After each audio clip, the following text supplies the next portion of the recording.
Mathematics, music, and mysticism, the three M's, that's again a classical trinity. Maybe something you shouldn't be talking about. You'll get the creeps and the willies. We create our energy field. It's not something we just have.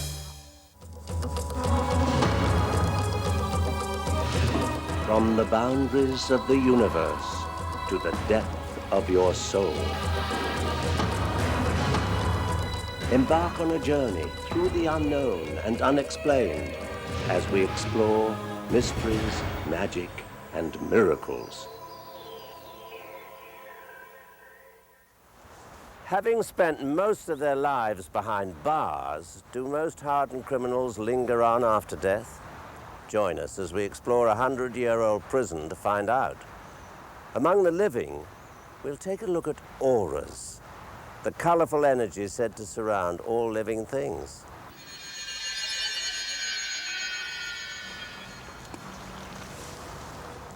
If we drop a pebble in a pond, the vibrations ripple outward in circles.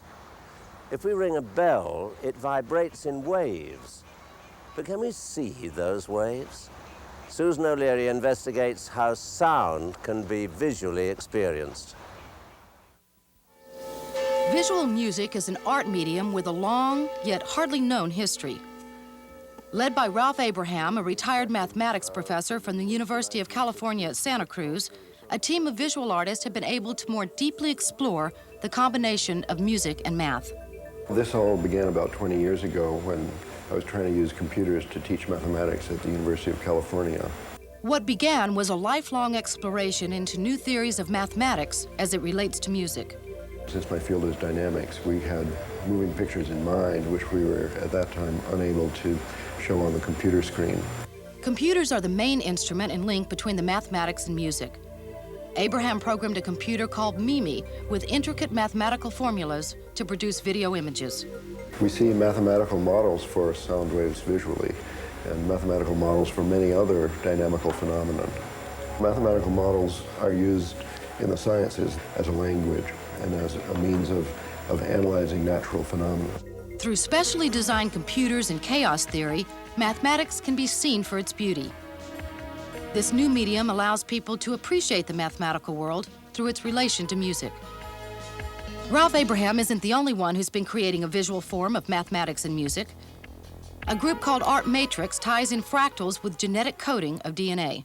We use computer graphics to just look around and explore models which are too complicated to analyze by the means of traditional mathematics. To produce images for a concert held at a cathedral in New York, the computer takes sound waves and breaks them down into numbers, which are then taken and made into pictures.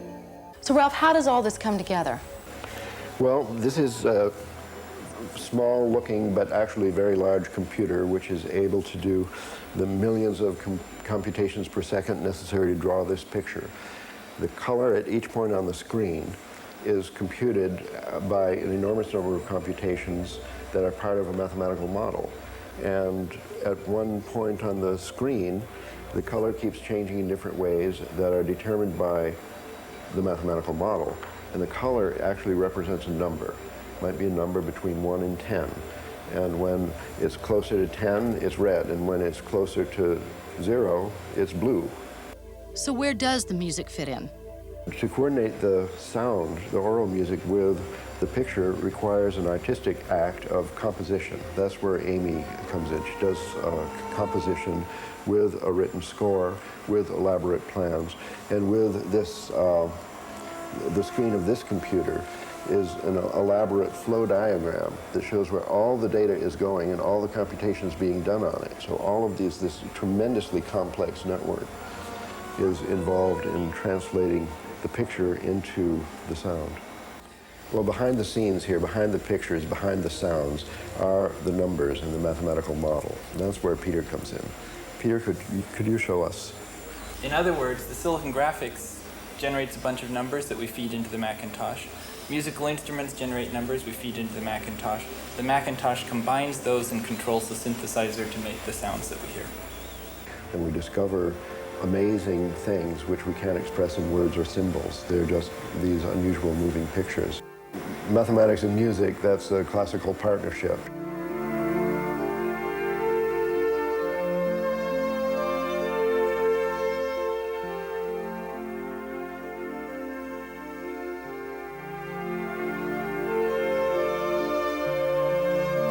every science, physical science, biological science, social science, every science has mathematical models, and they're all using basically the same kind of models, and those are the ones that we're studying. Mathematics, music, and mysticism, the three M's, that's again the classical trinity. Through the Middle Ages, when every student studied algebra, geometry, music, and astronomy. So these four things, the motions of the planets, and the motions of waves in the sea, and the resonance of sound waves when you hear them, all of this was seen as aspects of mathematics. I also just want to share with people the beauty of mathematics, which has been invisible until computer graphics came along. Now not only mathematicians see in their mind's eye, but anybody can see on the screen. Well, he said anyone could do it, so I thought I'd give it a try. Am I making any pictures over there? Not yet. Clearly, the sound waves have to be created before you can have the images. But once there's music, there's beauty.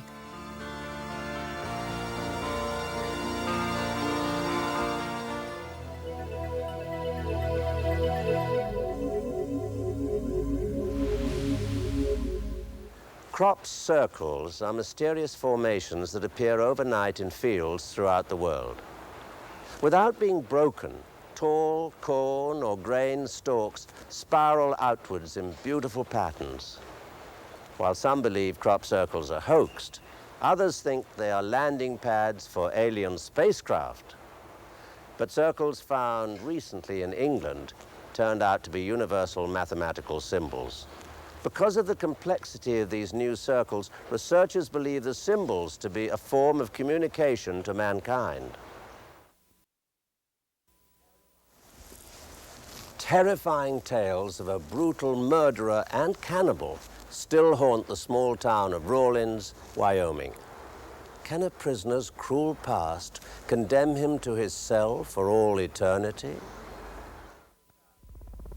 Our story starts here at the Wyoming Frontier Prison, formerly the state penitentiary. The prison closed in 1981, but some believe the spirits of a few inmates still remain behind the prison walls. Some of the worst murderers in the history of Wyoming spent their last days in the death house before their execution. This is the death house, and I think this place in history sounds a lot different feels a lot different than any place else in the prison. The one that really scares me is the guy on the back side. This cell belonged to, I think, the worst murder in the history of Wyoming. When we do night tours, his candle always burns brighter or dimmer than any of the others. I don't know, I feel a little uncomfortable talking about him. There's many times the hair on your back will stand up. You're fully aware that something is there, what you don't know. Pixley is tremendously scary. Even when you're doing tours and you're talking about him, as a tour guide, you always get a sense that this is maybe something you shouldn't be talking about. You'll get the creeps and the willies. And the candles will flicker. His will be straight, the other candles on the night tours will flicker. There's definitely something to his story, I'm sure.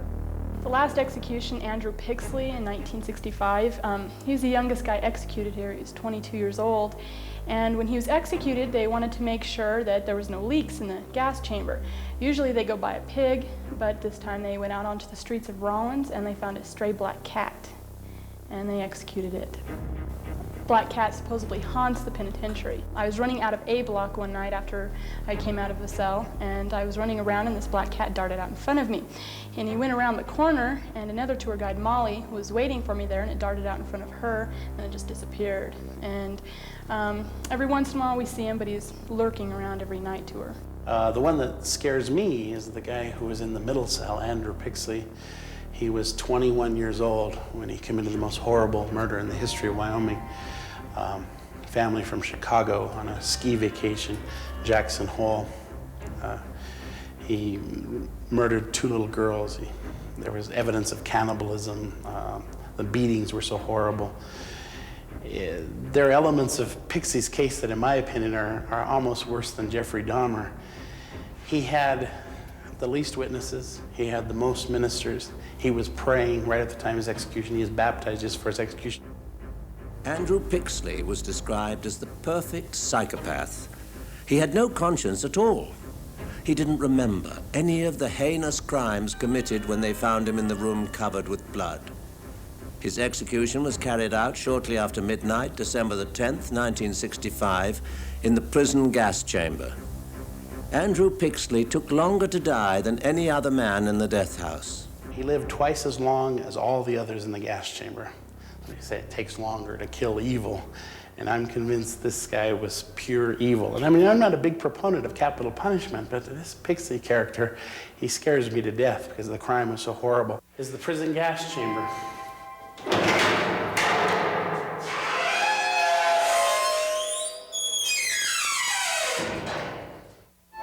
Mechanics of the gas chamber. The warden pulled a pin on the side, dropped this handle.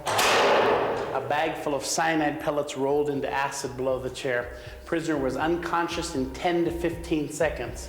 They were all dead within 3 minutes, except for Andrew Pixley. The witnesses were in the back room.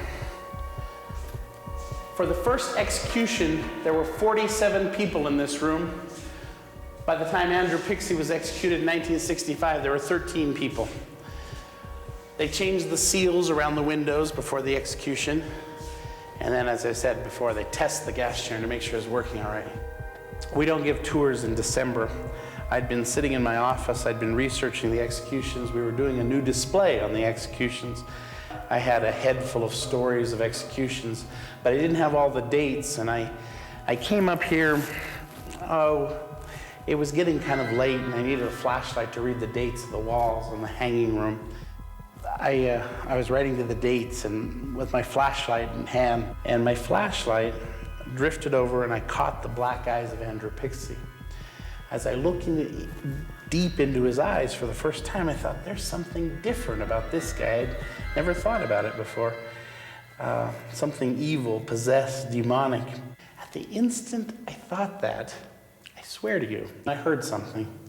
I didn't recognize it at first, but behind me, I heard the faint sound of crying. Not just crying, young girls crying. And the sound of the crying was coming from the gas chamber. I was scared to death. Fumbling with my keys, I turned around and I'm walking to get out of here as fast as I can. When I got outside, and I thought about this, I mean, why just at that moment did I hear the crying? And why did I hear it then? And then I heard the church bells ringing a few blocks over, the Catholic Church. And the first thing I thought was Andrew Pixley had renounced the Catholic faith shortly before his death. And then I realized it was December 10th, 1965. His execution was just a few minutes after midnight that day. Andrew Pixley's sentence was death, but his soul is the grim reminder that not all is at peace.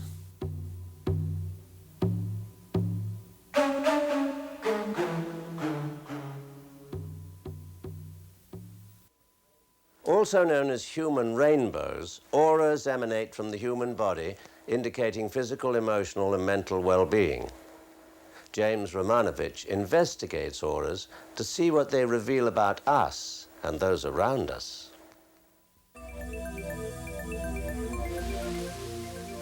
People have been speculating over the presence of auras for thousands of years.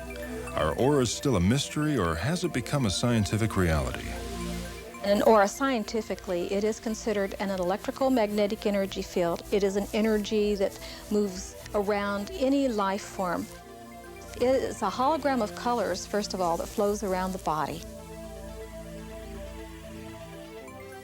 These colors that are around us, it's like a universal computer, and they really tell things about us and our personality, mentally, physically, spiritually. Each of these colors represent a specific personality trait of a person.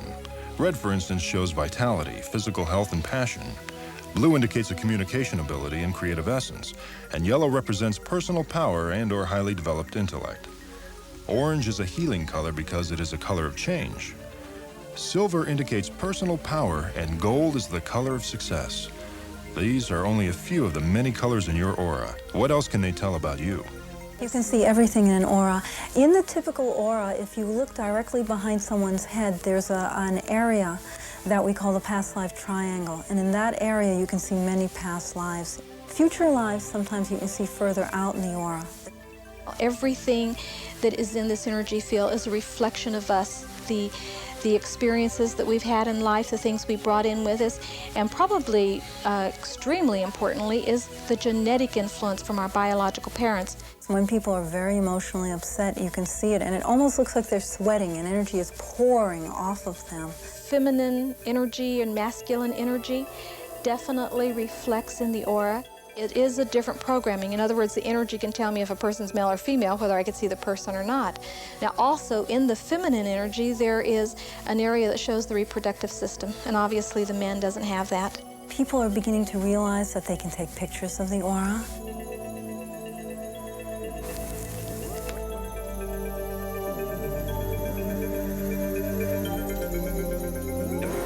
There are different ways to measure or display the energy field of a person. One very known technology is Kirlian photography, which was developed in Russia in the 30s and 40s. And Kirlian photography is using high voltage. So basically it's a high voltage, high frequency type of photography. This is a Kirlian photograph of a healthy elbow changing dramatically after an accidental shock to it.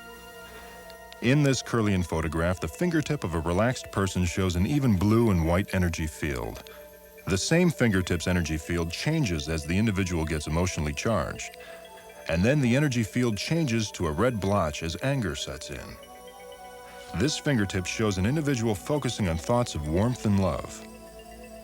Here, the fingertips of two individuals are placed side by side. They are asked to imagine a sexual fantasy with each other. The red color shows the emotional arousal and a blending of their individual energy fields. Biofeedback or aura imaging is displaying more the emotional, psychological patterns within our energy field. This more modern method of photographing the aura ranges from aura imaging photographs to computers, showing the color of your aura and telling you what it means. I think it's very, very essential to understand how our energy field is, what energy level we are, and how can we change it. The energy that we put out, the way we vibrate, determines what we get back in our life. And if we learn how to change our vibration, we learn to change our reality. A healthy person will be surrounded by shining bright colors. In contrast, a person who feels depressed or sick will have a muddy, dim, and unbalanced color in his aura. If we learn how to change our energy field, basically we learn how to stay healthy. We learn how to create the reality that we want. The clear-side healing technique is called laying on of hands. It is an ancient name for healing a person by working with their energy to create a healthy mind and body. With this technique, energy is transmitted from healer to patient. There are 7 layers of the aura, okay? And they keep moving around your body. And as long as they keep moving, you're what we call clear, or your energy keeps moving clearly. And if they stop, then you become a little bit blocked. And when you become a little bit blocked, then the healer, the person who has learned to move energy, comes in and moves the energy so that it keeps moving again. At Clearsight, healers clean out a patient's auras, which is the energy field. First, they pull out negative energy. Then, when the energy is clean, they fill the patients with gold energy in order to bring them to the highest level of physical and mental health. Obviously, if you can see how disease moves in and you learn how to feel energy, you can move that disease out just as easily. Ooh, starting to go orange. Nice healing. Great. We can heal ourselves of many problems, emotional, physical, mental, but more than that, we can get to a higher level where we can really change the whole way the human race behaves. We create our energy field. It's part of us. It's not something we just have. I believe anybody can learn to see the energy around people.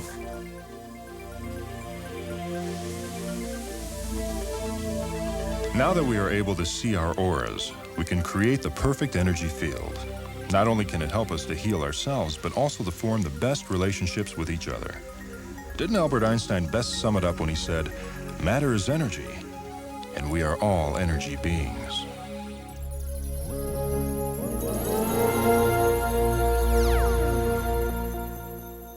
In Hindu belief, there are points on the human body where the physical and spiritual bodies are joined.